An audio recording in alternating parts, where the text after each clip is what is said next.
All right, guys, I'm back with another good one for you today. So sit back, relax, enjoy the show. Not care if you don't like us. You think cancel culture scares a generation raised by neglect, nicotine, smoke, and public embarrassment? Please. We were the generation of go outside, figure it out, quit crying before we give you something to cry about. Our parents didn't monitor us. They launched us into the neighborhood like feral raccoons with a whooping and vague instructions about streetlights.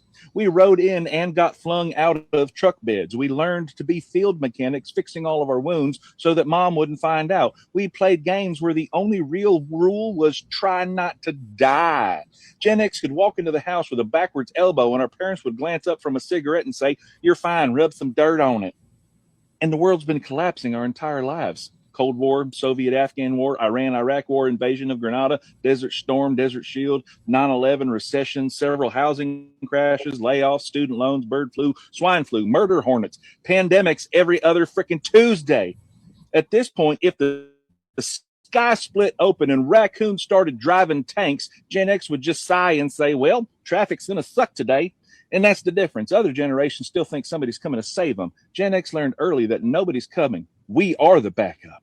So now we raw dog our version of adulthood, fueled entirely by caffeine, sarcasm, unresolved trauma, and songs from 1985. If the economy collapses, we're like, damn, anyways, my Amazon package says delivered. You can't break a generation that's already expecting disappointment. That's our superpower. No expectations and emotional calluses. Gen X. He's pretty much right. Reminds me of when I slid and as a kid, slid on the truck and hit my shin, and I had to get 24 stitches. But before that, my stepdad said it was a chicken scratch and wasn't worth going to the hospital for. And the street lights we live by the street lights. Be home before the street lights on. What happens when you give 500 cats to prison inmates? Nobody expected this. This is a Michigan state prison. Most inmates here own a cat, but you have to earn it. Good behavior only. Break a rule, your cat gets taken away. Watch this inmate beg the officer just to keep his cat. The program started with one goal: rehome 500 homeless cats by pairing them with inmates. People pushed back immediately. These are hardened criminals. They'll hurt them. Then something nobody expected happened. These tattooed, built, intimidating men became complete softies. They started working harder, studying more, saving every dollar for cat toys, cat clothes, cat treats. They built cat towers together. Some even learned to knit. Yes, knit. There's this one guy, big beard, covered in tattoos. He put a tiny red hat on his cat and smiled like a proud dad on Christmas morning. The whole prison changed. No more talk about fights. Just, how do I get my cat to eat more? Is my cat cold at night? These cats weren't easy to place. Most had been abused, abandoned, distrustful of everyone. But the inmates had patience, real patience. And the cats opened up. Since the program launched, violent incidents dropped 300%. 300%. These cats taught grown men how to be gentle, how to solve problems without throwing punches, how to love something and actually show up for it. The cats needed saving. Turns out so did the men. Redemption looks different than you'd expect. What happens when you... Yeah, that's crazy. Would you guys expect them results? If you slip a ring onto a chain and let it go, it will slide down and fall off. Yep, okay, it did exactly that, yes. Hold the chain between your thumb and forefinger, with the rest of your fingers curled into a fist, keeping the chain hanging, and thread it through the ring turned sideways. And got it. Thread the ring upward and we turn sideways. Drop it, pull your thumb away to give it a slight spin. As it falls, one edge hits the chain first. That point becomes a pivot, flipping the ring around the chain. The chain slips into a loop and tightens as the ring drops, snagging it mid-fall. I don't think I'm going to get this, but hold on. In real time, it looks like magic. I just learned how to do a magic trick. Hold on. That's awesome. If you slip... I'll need to watch this real quick. Why in the world are banks deploying smart dust?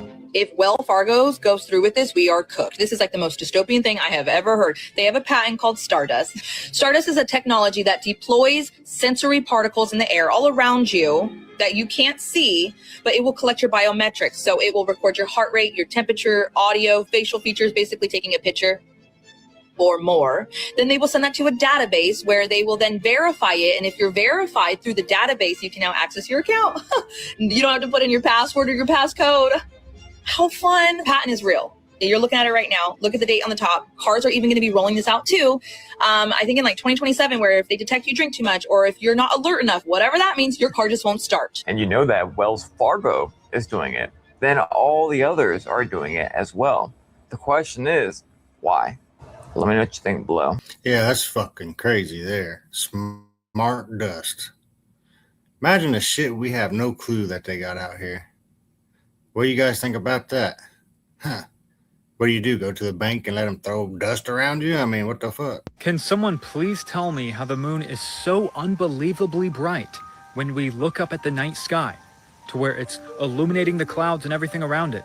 But then when we land on the moon, it's dull, it's dark, it doesn't look like it's reflecting anything, as a matter of fact.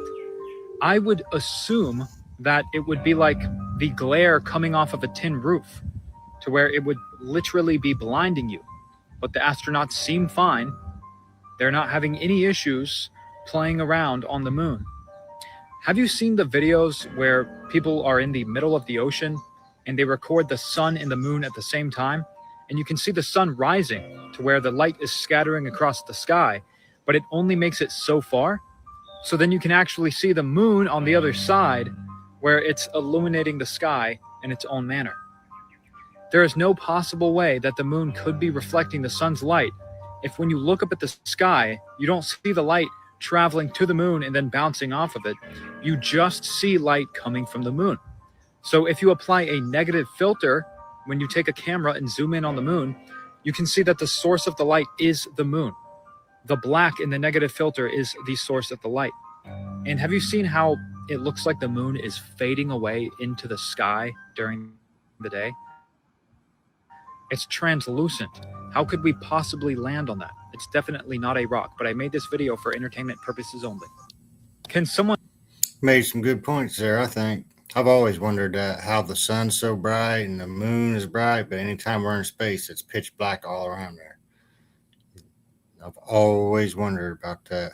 Still wonder to this day what it's about, how that works, what the scientific explanation is or whatever. What's up, America? Donald Trump declares that the Straits of Hormuz is open and peace with Iran might be back on the table after telling Iran to make a deal to open up the Straits of Hormuz by the end of tonight. Otherwise, we're going to fuck their country up. So what's left of the Iranian government has blamed rogue military units on the attacks on cargo ships in the Straits of Hormuz. They're stating that rogue military units are taking advantage of the ability to fire weapons at cargo ships and oil tankers and American and Western interests. So basically, the Iranian government is admitting that they do not have total control of what's left of their own military, stating it may be acting independently of their own leadership. This shows a partial power vacuum in Iran if this is true. So if there are separatist groups within the military attacking American interests, this will make negotiation very difficult because we're not exactly sure which groups are still holding fast to the government and what they're saying and which groups are taking it upon themselves to just blow people up because death to America. Nevertheless, we'll see where this comes out in the wash, but they could be lying their asses off, or this could be the case, complicating any negotiation. Of course, in my opinion, free Iran, fuck the IRGC and the Iranian government, and I would love to see a change. Yeah, I don't know much about this war. I ain't really been keeping up on it all that much, but it seems like we're having a harder time than they planned on, because this is probably the fourth, fifth fucking time I've seen them say negotiations we've had an agreement, and then you always hear it's back at some bullshit. It's starting to sound like we ain't whooping their ass as easy as he makes out. I don't know. If I'm wrong, tell me in the comments. What the actual fuck happens if you ditch chairs and sit on the floor for 30 days? More weird shit than your lazy ass expects. Day 1, you throw the couch a big fuck you and eat dinner on the floor like some prehistoric caveman. Day 3, your dog joins you. He thinks it's a picnic. Your family thinks you've completely lost your damn mind.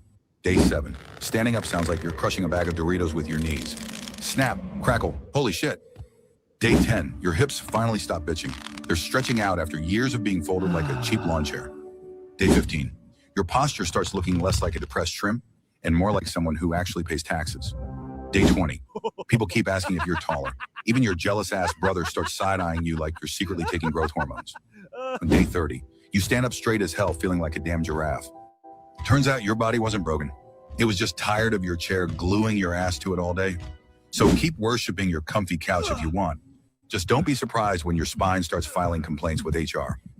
What the actual...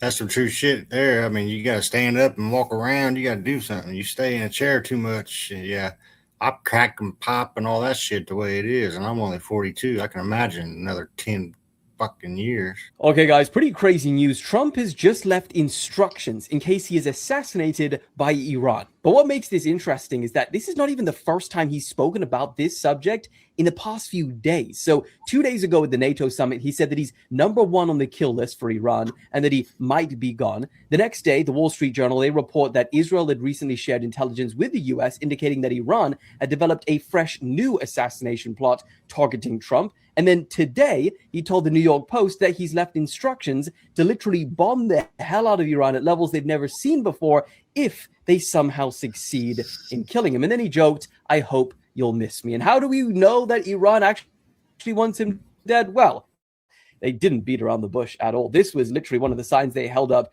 in the last few days at the burial site of Iran's late supreme leader, and this one as well. So, yeah, pretty wild stuff. Sounds like shit's getting serious there. I've been hearing that forever. I don't know. I still think this war is being tougher and harder to fight than they all planned. But if you keep up with it and you know more than I do, leave it in the comments. Our environment is definitely changing, and here is proof submitted by 2 different witnesses experiencing 2 very different things. The first one comes from a witness who came across during the day bright, glowing mushrooms. Now, here's the thing. There are such thing as glowing mushrooms, but they're usually seen at dark, and they're normally like a blue-greenish tint, bioluminescence, not during the day and definitely not white. So this is not normal. And then the second witness records this unidentified insect that almost looks humanoid, and she thinks it may be a fairy. This is crazy. It's like our environment is changing, but the questions we should be asking is why and why now? What's going on? Take a look at these next 2 videos. Comment below. Let us know what you think. Is this thing recording? Look at this thing. They're glowing on the damn camera. That's amazing, if I do say so myself.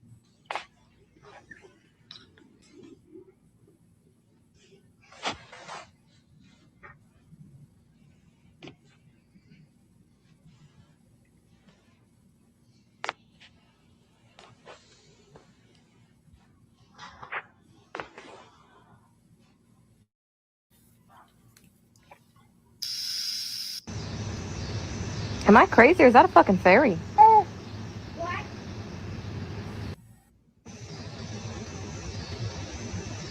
Am I crazy or is that a fucking fairy?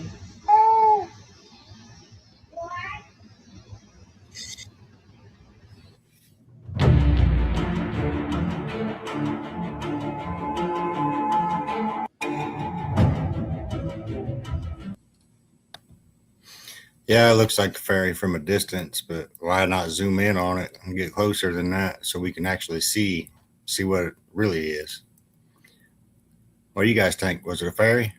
Was it some other insect? You gotta realize that everybody that works in these studios, they all family. The kids are being hired by the parents, by the executives, because that's their uncles and cousins and grandads. You gotta realize that this is a club. And if you're not rocking with this Satanism and this type of practice that they walking around, you know, putting spells and putting witchcraft in the air and doing all these rituals, if you're not down with this, then you're not gonna be part of this club. This club is for the people that is willing to serve Satan. This is what the club is. Yeah, that's true. I'm sure it's very true because I know that's how it used to be around here. Same with jobs. To get into certain jobs, you got to be a part of the family or you got to know somebody. It's not what you know too, you know. And nobody never seen them actually bury nobody. Everybody leave before the body get buried. Right? I'm keeping it real. Who have saw their people actually get buried and actually the dirt get pulled over them? We allowed to put 2 scoops of dirt on them. And then we leave. And why come ain't no new cemeteries if people keep dying? How much land they got down there? So it can't be no bodies under there. You got a point. Yeah, you don't see no new cemeteries nowhere. It's the same amount of cemeteries everywhere. I'm in St. Louis, gang. It's a couple cemeteries, but people keep on dying. It's still the same cemeteries. There's no new cemeteries. How? They ain't got no new land. They ain't stressed out. How?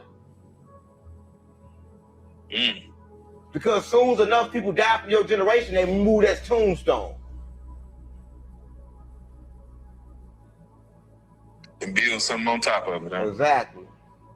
And they know what they're going to do it. In about 20 to 30 years, nobody going to go see that person no more.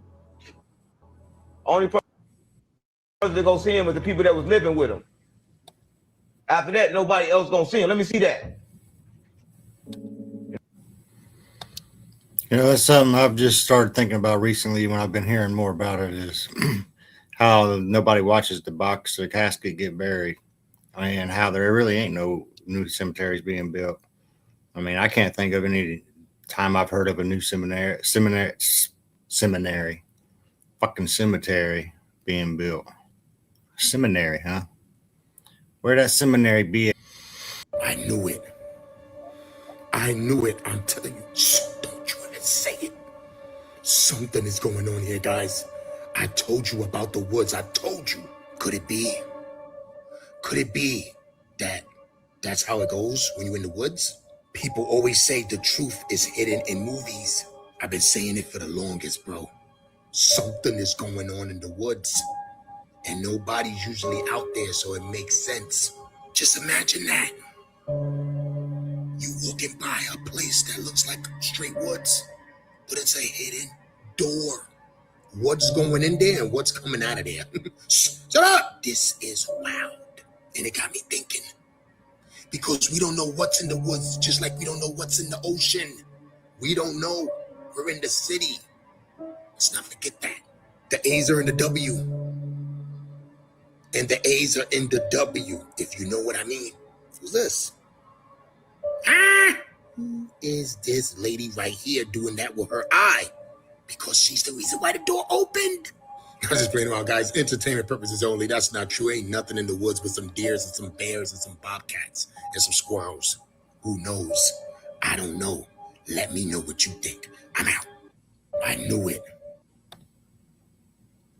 Yeah, I think they do put truth in movies. It's a lot of shit you see in movies that's actual reality now. For over a century, we have been told the same story. The Great Pyramid was built with copper tools, wooden sleds, and raw human muscle. That story sounds reasonable until you actually measure what was built. The structure contains over 2.3 million stone blocks, many weighing several tons, fitted together so tightly you cannot slide a piece of paper between them, and aligned to true north with an error of just 3 arc minutes. The precision is too exact. The engineering does not work. The timeline mathematically falls apart. Something has always been wrong here, and mainstream archaeology has never answered for it. In 2026, Grok AI was given every record, every survey, and every documented anomaly, with one instruction. Follow the evidence, no assumptions, no protection. What it found should never have been made public. The monument that should not exist. The Great Pyramid contains 2.3 million stone blocks, each weighing between 2 and 15 tons, fitted together so tightly you cannot slide a piece of paper between them. It stands 481 feet tall. For nearly 4,000 years, nothing built by human hands stood taller. Nothing beat it until a cathedral spire in England in 1311 AD. A structure assembled with copper tools and wooden sleds held the world height record for 4,000 years. Archaeologists say Pharaoh Khufu built it around 2560 BCE. Workers cut the stones, dragged them on sleds, and stacked them using ramps and ropes. Ancient records mention construction crews. Tool marks appear on the stones. Worker villages were found nearby. The story sounds reasonable until you measure what was actually built. The precision in this structure is not something copper tools and wooden frames can produce. That level of accuracy exceeds what modern construction crews achieve today, using laser equipment and computer-guided machinery. The mathematics hidden inside its dimensions reflect knowledge that no civilization would officially discover for thousands of years after this pyramid was supposedly finished. And in over 100 years of serious investigation, nobody's ever successfully demonstrated how workers moved and placed stones this heavy with this level of accuracy. Not once. Every researcher who raised these points was labeled fringe and pushed aside. But dismissing a question is not the same as answering it. And these questions have never been answered. What makes this worse is a document that has been sitting in plain sight since 1858. The inventory, stela, is an ancient Egyptian inscription written by Egyptians themselves in their own time. It states that the Sphinx was already old and already standing on the Giza Plateau before Khufu ever began building his pyramid. That directly contradicts the official timeline, which places Khufu as the man who ordered the Sphinx built. Egyptologists, for over a century. Who you guys think built it and how they built it? You believe that it was people with all that shit, or do you believe there was giants? Do you believe it was UFOs? I don't know what to think about it. Every time I hear a theory on it, they all make sense. People with real-life superpowers. Natasha Demkina, often called the girl with X-ray vision. When she was just 10 years old, she claimed she suddenly gained the ability to see inside the human body. She said it was like flipping a switch between normal eyesight and a special kind of vision that let her scan people almost like a medical machine. According to her, she could spot organs, notice injuries, and even detect certain illnesses.